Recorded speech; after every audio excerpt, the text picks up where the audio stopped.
talk time with little scholars every Saturday. Come hear the scholars. We learn, we laugh, and we share our minds from peace building to technology, education, current affairs, and social life. Find us on YouTube, Upperboards, and SoundCloud. We have got big ideas just waiting for you. With voices young and stories bold, together we shine, together we grow. It's talk time with little scholars. This is a project of Excellence Foundation for South Sudan. Let's build a world where young minds glow.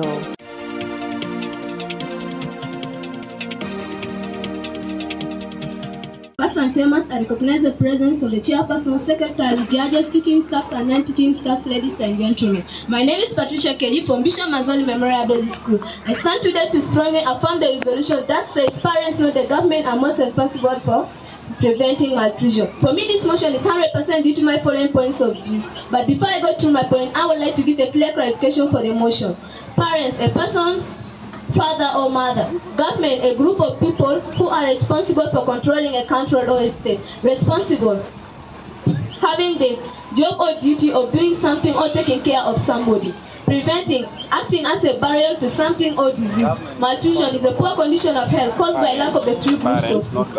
For my team interpretation, when we talk about stopping malnutrition, it is more the parents' responsibility than the government. We believe that parents should make sure their children eat well and stay healthy every day. The government can help, but the parents are the first and most important people to make sure their children don't suffer from malnutrition. My team is stand for the motion. We strongly stand that parents are the most important people for preventing malnutrition. Why do I say it? Because they feed their children every day. They know what the children like and need. They teach their children good eating habits. They decide what food to buy and eat. So my team will show you that parents have the biggest role and they must do their part to stop malnutrition before asking the government. Emmanuel Tamu will talk about direct care and feeding decisions. Secondly, he will talk about cultural and social influence. Thirdly, he will talk about parents know their children best. Judith Lindo, she will talk about important of parent diet. Secondly, she will talk about empowerment of children health. Thirdly, she will talk about eating habits. And I myself, I will talk about meal preparation. Parents are often responsible for preparing meals for their children. A study published in the Journal of Academic of Nutrition and Dietetics found that parental meal preparation is more associated with children's diet. And here's my evidence. You can see in this picture that the parents are preparing the child, they are giving the child good eating habits. So this can help to prevent malnutrition. That the government currently cannot afford that. Secondly, keeping the heart rolling, I would like to base my second point of argument on role models. Parents often serve as role models for their children. They teach their children good eating habits and good behaviors. Take an example. The government cannot come into your home and give you a food to eat. The government can help in giving you instruction, but the parents are the most important people to prevent malnutrition. Why do I say it? Because the government don't have that feeling of labor pain. They don't have that feeling of being a parent. But the parents, they have all that feeling because they have been keeping you in their womb for 9 months. That's why I say that parents, not the government, are most responsible for preventing malnutrition. In my summary, I have talked about role modeling, where I say that parents serve as role models for their children. As you can see in this picture, the parents are acting as role models for their children. That the government cannot afford that. Secondly, I have talked about meal preparation, where I say that parents often responsible for preparing meals for their children. Take an example with the government schools. Most government schools are providing unhealthy food, which will lead to malnutrition and other diseases. In my conclusion, I would like to conclude by saying, we the teachers and the students, we should strongly stand that parents are the most important people for preventing malnutrition. Why do I say it? Because all of us, we are going to be parents in future. If not that, take an example in 2015, 409,000 children died because of poor nutrition, which lead to many deaths and even lead to corruption. The parents of these children may be died, but the government were there. Why were they not able to prevent that? That's why I say that parents, not the government, are most responsible for preventing malnutrition. Thanks. As foremost, I would like to recognize the president of the moderator, judges, secretary, town manager, proposition, opposition, staff, guests, and audience. My name is Honorable Ali Jumalana from Baraka Central Nursery and Primary Schools. In primary 7 class, come here to oppose the motion that says parents, not the governments, are responsible for preventing malnutrition. Before I go further, I would like to introduce my teammates. Honorable Brad Makram is going to talk about government must ensure food insecurity, and Honorable Nyaron Daniel is going to talk about government must provide social safety. And I am going to talk about government must manage conflict and security. Before I go further, let me define the key terms. Parents. These are people who take care of children at home. Government. These are the ruling authority of the country. Most responsible are people who hold the greatest share of accountability. Malnutrition means insufficiency or intake of nutrients leading to poor health. Directly to my first point, before I go further, let me rebuttal my opponent who came here and said that parents are the most people who are responsible for preventing malnutrition. Ladies and gentlemen, and then even she said that they choose what food to buy and how to feed their children. Ladies and gentlemen, let us take example in the year of 2016. Were parents able to go to the market? They are not able. And then you see now in Gaza, and then in Ukraine, in a lot of countries where there is war, parents are not there is no market. You see, when the war is disturbing the parents, how will they get money to buy the food? And when the prices of goods increases due to the government failure, so we cannot say that it is the government's responsibility. It is the government. So to my point, let me talk about government must manage conflict and security. Ladies and gentlemen, war displaced population blocks humanitarian access and destroying farmland, hence making malnutrition systemic. Ladies and gentlemen, for example, in areas of South Sudan, clashes blocked 8 to tens of thousands of malnourished children. Let's not go far in the war of 2016 and 2013 and 2016. Honorable judges, it affected many families and children. Not only nutrition-wise, health and stability was distracted. So, many South Sudanese flee for their lives and lives in refugee camps, leaving their farms.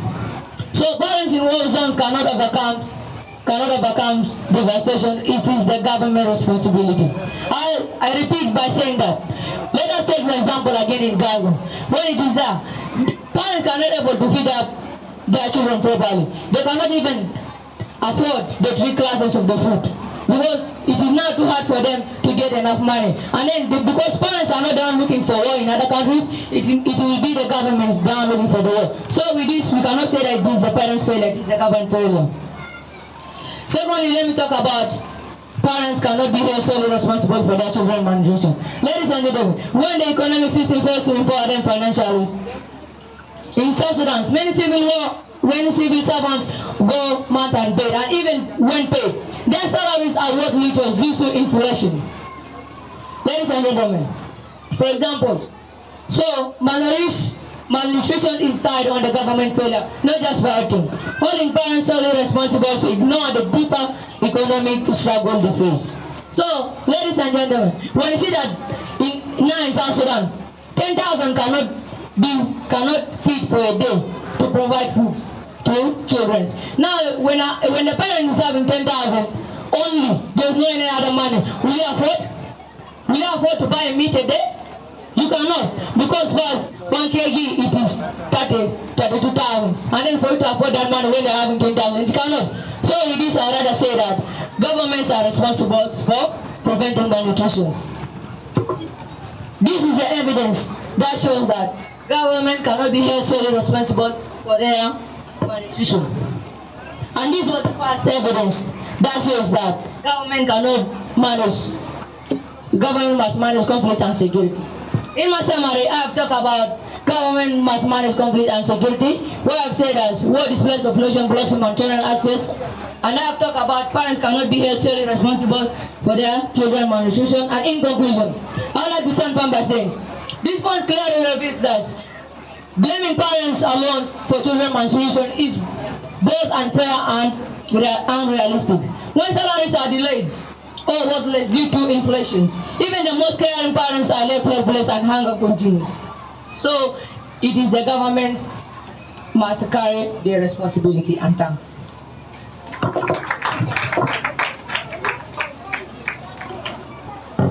A journey of thousand smiles begins with a single step. Good afternoon, honorable judges, respected opponents and testimonials. My name is Emmanuel Tamune, candidate from Bishop Mazzoldi Memorial Basic School, here to affirm the resolution that says, parents, not the government, are most responsible for preventing malnutrition. I affirm this resolution due to my following reason.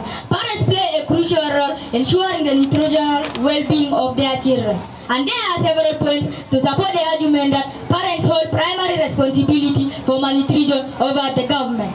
Before I go further, I would like to disagree with the first mover. He said that parents are not the one choosing food to eat at home. Okay, no problem. Can the government come at your home or in your home to provide food or to cook for you? No, they cannot do this because this one is not their work. Secondly, you said that parents cannot feed their children. Okay, no problem. Parents are the people who feed you from small until you become big young boy. Firstly, I would like to talk of direct care and feeding decisions. Parents are the immediate caregivers who make daily choices about feeding practices, including what food to provide and how to balance meals. Their knowledge, attitudes, and behaviors strongly influences children's eating habits and nutritional status. As you can see this evidence, this one is the eating timetable at home. This one was provided in our home by Mama Joan. Why are parents providing for us timetable? Because when they are not there, we may know what food to provide and when to eat, leading to the prevention of malnutrition. For example, parents decide whether to breastfeed and when to eat solid foods, and what snacks children consume, which are the critical factors for a child nutrition. Secondly, I would like to talk of cultural and social influences. In some cultures, food restriction or preference may limit the diversity and adequacy of children's diets. As you can see this evidence. This evidence shows that a group of parents eating, smiling, discussing about nutrition. Why are they happy? They are happy because they have taken over the government. They prevent malnutrition through ensuring that there is enough food and good meals to eat, and what juice to drink after eating, leading to the prevention of malnutrition. For example, avoiding a certain protein sources due to traditional beliefs can lead to protein energy malnutrition. Thirdly, I would like to talk of parents know their children best. Parents understand their children's needs better than the government. They can know or they can tell when their child is weak, tired, sick, or even losing weight. As you can see this evidence, parents know their children best. It shows that the two parents are explaining to their children not to miss meals and they should eat well, leading to prevention of malnutrition. That means parents are responsible for preventing malnutrition. For example, a parent can notice if her child skips meals or doesn't eat well. Yes, it's allowed. Honorable Speaker, you are telling me I'm a young boy. Do I look young? So, you are saying that government cannot provide things to the family, no sir? They cannot come home and then they give you money. Take example in Gaza. Do you watch MTN TV? Do you watch? Of course, I don't think so that you are watching. You see that the governments, they don't come into their country. You see now, the parents that are giving birth to tiny children. You see that even there's no energy. This is what? This parent, they cannot prevent it because it is the government that caused that war. And even you even say that you are having eating timetable at home also. So you just look like the amount or the prices of the things are how. Whatever this family is not working, you see the soldiers since 2011 up to now, they have not even get the salary. Where will they get that money to buy food? Where will they get that money to show them as a travel? This is the failure of government. Still I'm talking. So even we are saying that the parents they can be preventing malnutrition. No, if the government they don't provide enough money in time. No problem. You are saying that the government may provide for the tiny children to eat. Are those things for free? No, they are not for free, and parents have to sweat and have to struggle, to suffer, to get those things and provide them to the children. In summary, firstly, I have talked of direct feeding decisions, where I said parents are the immediate caregivers who about practices. Secondly, I have talked of cultural and social influences. Cultural and social influences, where I said in some cultures, food restriction or preference may limit the diversity and adequacy of children's diet. Thirdly, I have talked of parents know their children best, where I said parents understand their children's need better than the government. In conclusion, ladies and gentlemen, let us all call our parents to hold the power to prevent malnutrition through daily care and choices. Ladies and gentlemen, without the commitment of the parents, government efforts alone cannot secure children's health and future success. I respect the sitting arrangement and let the protocol remain observed. Thank you. First and honorable presence of the moderator, adjudicator, secretary, time manager, proposition, opposition, staff, goes audience, ladies and gentlemen. Ladies and gentlemen, I am Baraka from the opposition side in primary A class, a candidate from Baraka Central Nursery and Primary School, here to oppose the motion which says, parents, not government, are most responsible for preventing malnutrition. Before going ahead, I'd like to rebuttal Mr. Honorable Speaker who came here and said, the knowledge of parents influence children eating habit. But Mr. Honorable Speaker, some parents are not educated. They will not know what to give and what not to give. And you also talked about parents hold primary responsibility than government. But government will be the one to provide market infrastructures to feed the community, then parents will rely on it. These are what I say. Government, not parents, are most responsible for preventing malnutrition. Immediately to my points, first let me talk about governments must ensure food security and stable supply. If parents want to feed well and markets fail, price skyrockets or supply routes break down, they cannot. Government's policies affect availabilities, import and export subsidies and distribution. In South Sudan, conflict and infrastructure breakdown disrupt food distribution, increasing price and food scarcity. Hence, malnutrition is not just about parental choices. It's about whether governments can maintain basic food access or not. However, we decided to say, governments, not parents, are most responsible for children's malnutrition. Yes, and evidence to assure my point that food security crisis preparedness plan. Secondly, let me talk about governments must fund and run health and nutrition services. It's from the work of the government to provide clinics, therapeutic feeding programs, macronutrient supplementation, and medical staffing services, not parents, simply because parents cannot fully replicate. For example, South Sudan's ministry is developing nutrition policy and integrated management to severe malnutrition guidelines. If governments fail these types of services, the burden becomes too heavy to parents alone, hence making governments the most responsible people for preventing malnutrition than parents. However, we decided to say, government, not parents, are most responsible for children's malnutrition. And here's my evidence to assure my point. Lastly, let me talk about government's role in disasters, and climate mitigation is essential. Flooding, drought, and climate change affects food crops and health. Governments must lead adaptation products. For example, in flood-affected areas of South Sudan like Rukono, malnutrition had reached extreme levels. Parents cannot fix crop failure caused by climate because government's failure increases malnutrition. And here's an evidence to assure my point. In summary, I have talked about it's not allowed. In summary, I've talked about governments must ensure food security and stable supply chains is not allowed. Where I talked about government's policies affect availabilities. Second, I've talked about governments must fund and run health and nutrition services. Where I also talked about if governments fail these services, the burden becomes too heavy to parents alone.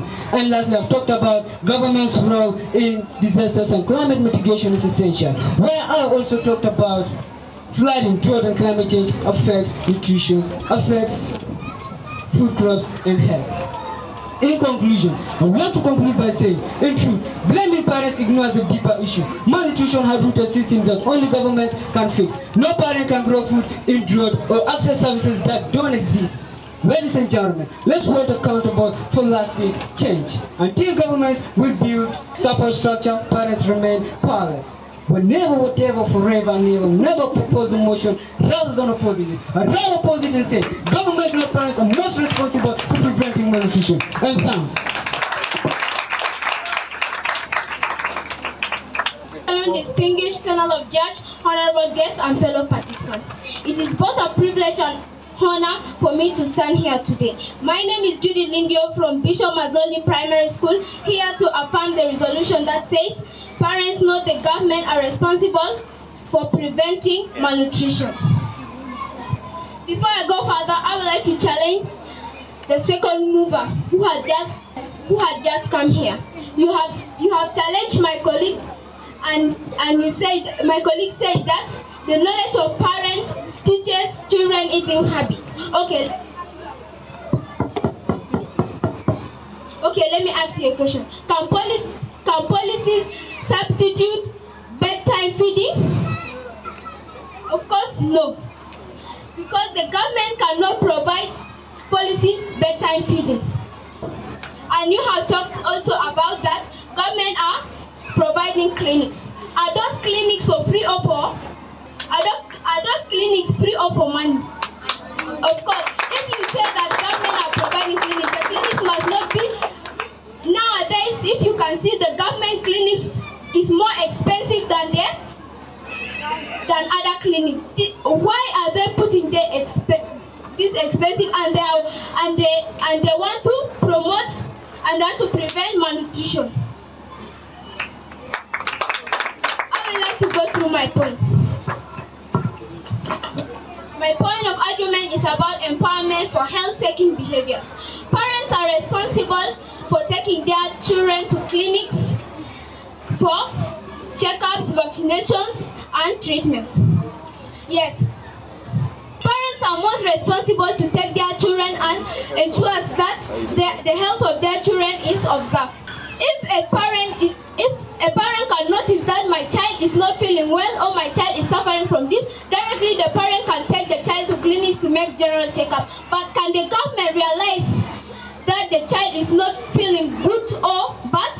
Of course no, because they cannot stay with us in the same home. But parents can realize, parents can notice their children well.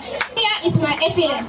The evidence is showing that a mother and her child goes to clinic. Maybe the mother has realized that my child is not feeling good, or else she realized something is not going right. That's why she take the child to clinics. But can the government realize or notice that the child is not feeling good? Of course no. They are rotating. I would like to base my not allowed. Keeping the arrow rotating, I would like to base my point of argument on importance of mother's diet. A mother's diet is crucial for, it's not allowed. A mother's diet is crucial for development and growth. Yes, you said that allowed. Speaker, who was saying that? Can government know that the children is sick? Does the parent don't have any phone? Of course they have no phone. So, please. So, I think there is emergency call, okay? No, there is an emergency call. You can call it, you see, when you go to Gure, Honorable Speaker, I'm speaking. When you go to Gure, you find that there is a government hospital there. But it is even better when you call, because they are having a number. When you call, he said, my child is sick. Don't they have ambulance? They have, of course. They come and take the child because they're still young. You don't know about it more. Is this ambulance not with money? It is with money. But if you are a responsible parent, why could you call the government to come and take your child while you are having money? Why could you ask?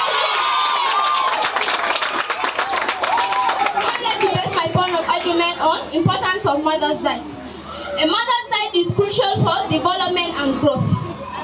You will find in most cases the mother's diet is the one supporting children when they are below 6 months. If you say that will the government provide mother's diet for young children? Of course no. Because mother's diet, like breastfeeding a child, can help the child and promote good health and growth. If you can see, here is my evidence. If you can see in this picture, the baby is well fed and the mother's health is very okay. That's why they are not being caught by malnutrition.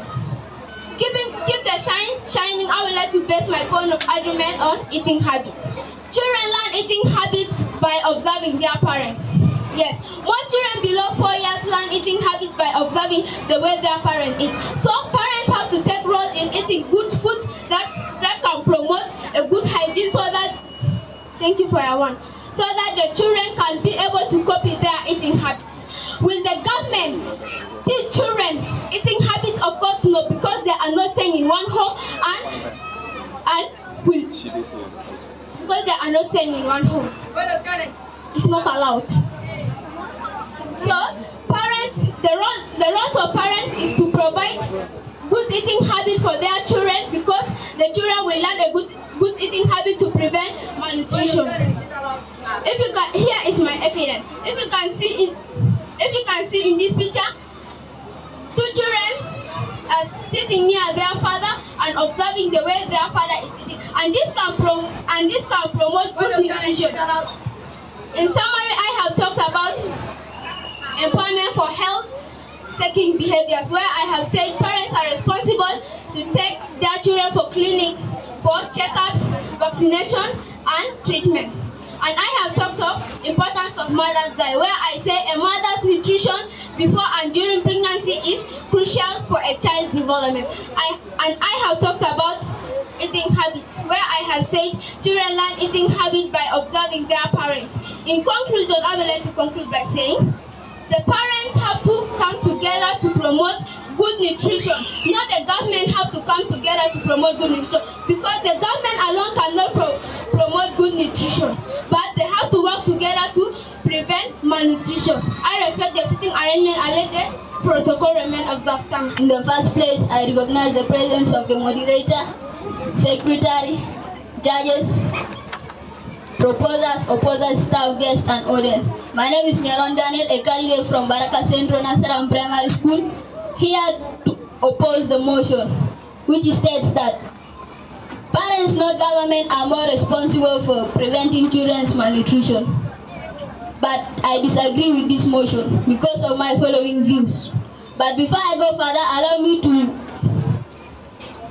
to answer the last speaker, who asked my colleague that are the clinics for the government for free or with money? She also asked that, is the ambulance for free? But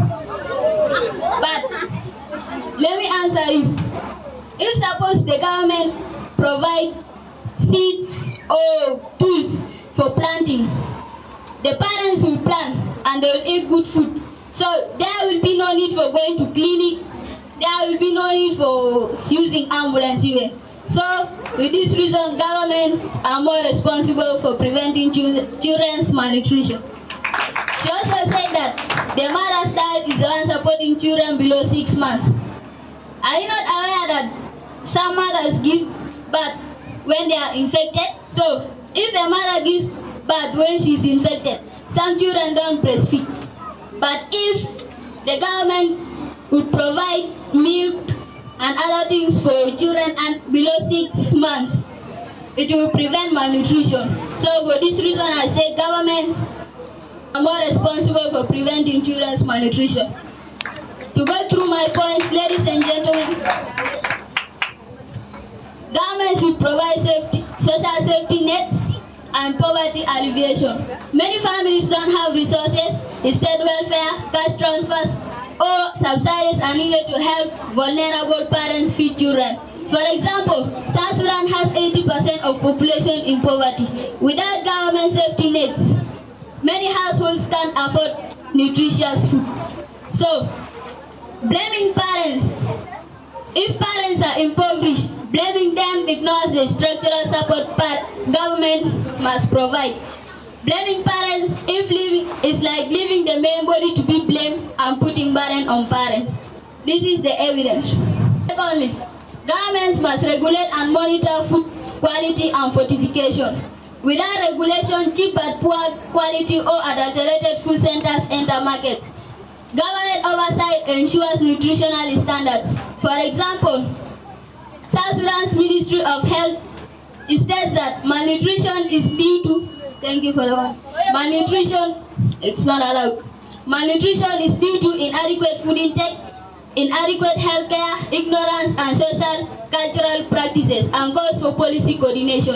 This shows that, not allowed. This shows that government regulation is so important. Parents alone can't guarantee food quality. Allowed. So, you are talking that government will provide poverty protection or whatever. But do you know that some government has children, and when they are having children, that means they are also parents. Okay? Are you not aware that the government holds power to shape a nation's well-being, not to care for their children alone? So this is the evidence for regulatory monitoring of fortified food allowed. For this reason, I say governments are most responsible for preventing children malnutrition. Lastly, government has legal and moral obligation. You are not supposed to disturb the honorable. Government has legal and moral obligation for child's rights. States are accountable under human. You say that 80% of people in South Sudan are suffering from malnutrition. Yet we have government, but people are still suffering. That means that government are not responsible for preventing malnutrition. You must understand what I said. I did not say that 80% are suffering from malnutrition, but I said 80% from poverty. For example, the United Nations reports accuse South Sudan's government of corruption and mismanagement while citizens go hungry. Ladies and gentlemen, why do you think that the United Nations will accuse South Sudan's government of corruption and mismanagement of funds while citizens go hungry? It is simple, not allowed, because they are more responsible and are to be blamed for children's malnutrition. So this institutional, not allowed, this institutional responsibility places much burden beyond parents.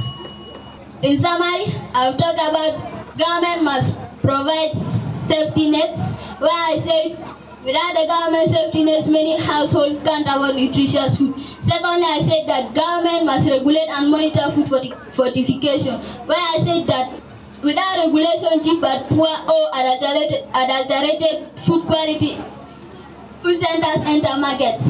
Lastly, I said that government has legal and moral obligations for child's rights, where I said that states are accountable under human and child's rights and constitutional obligation to ensure food, health, and nutrition. Last, I would like to conclude by saying, if healthcare system fail, when feeding programs don't reach people, and when economic policies leaves families, how can we place the blame solely on parents? Let's be honest, government holds power to shape a nation's well-being. By failing to act, it depends the crisis malnutrition. So the roots of the problem lies in poor governance, not parental neglect. And thanks. And farmers are to recognize the presence of the moderator, judges, secretary, town manager, proposition, opposition, staff, guests, and audience. My name is Ali Jimalana from Baraka Central Nursery Primary School, the team captain of today's debate. I've come here to introduce the captain's summary. And before I go further, let me rebuttal my opponent. The second speaker came here and said that parents must sweat and get food for their children. Ladies and gentlemen, for example, I think many of our parents are working in the government. No, sir? I think, indeed, and it is true.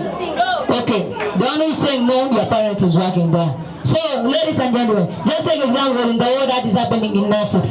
When your father goes there, or your uncle, or any relative of yours has a soldier, and then he comes from there, he's suffering with all the sweat that they have been fighting for. And then now he doesn't come and get the salary.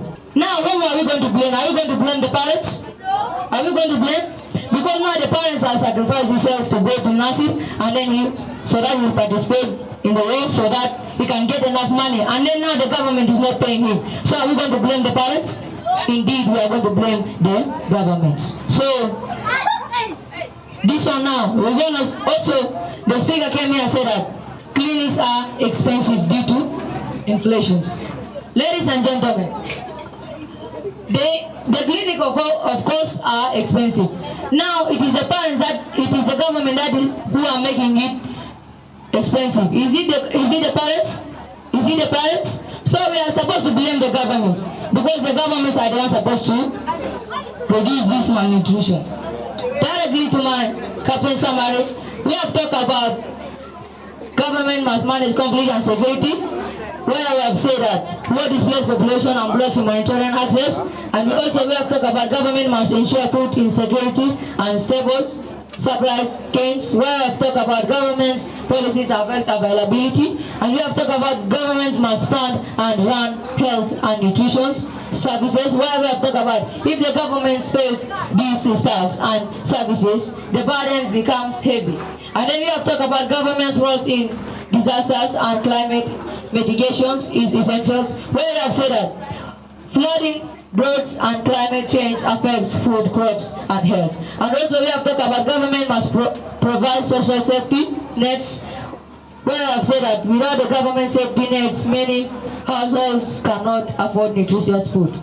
And also we have talked about government must regulate and monitor food quality and fortification. And where I have said that without regulation, cheap but poor qualities or adulterate food centers enter market.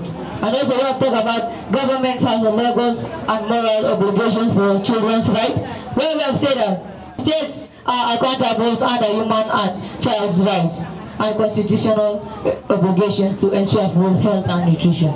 Ladies and gentlemen, before I leave the stage, I would like to tell you that when you have said that your parents are the one responsible for preventing that malnutrition, and then they are not getting enough money, the government are still increasing the prices of goods, will we blame the parents?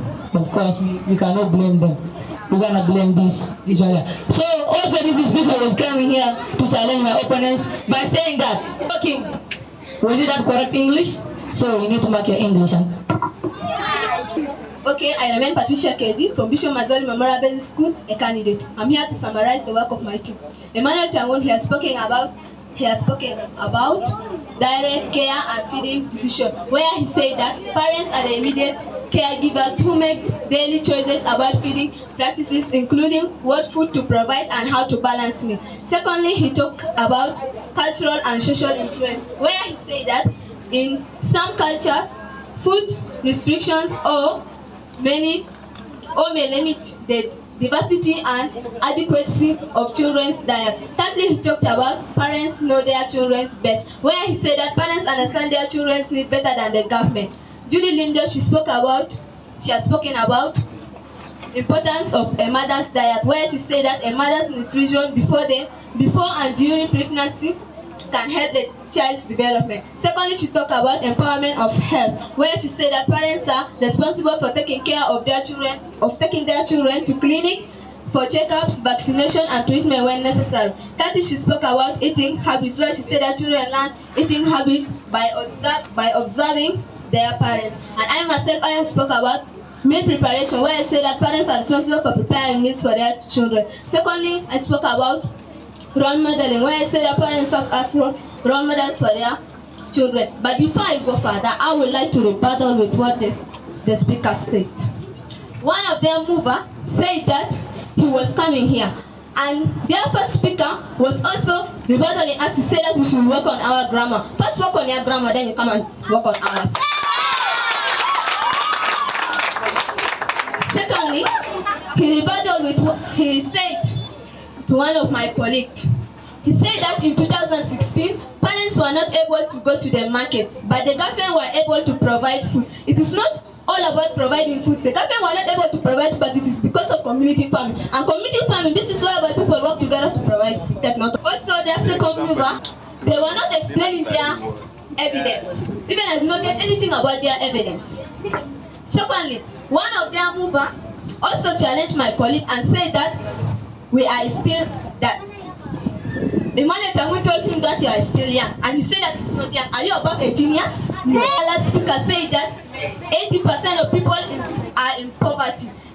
Yet the government were there. She also said that many citizens were going hungry. Yet the citizens are under the control of the government, but the citizens were still going hungry. This clearly shows us that government are not responsible for preventing malnutrition. Also, my colleague said that parents must sweat and suffer, and their first speaker rebutted with what he said. But it is written in the Bible, and it is one of the punishments that God gave to Adam, that all men must suffer to get food and to eat things.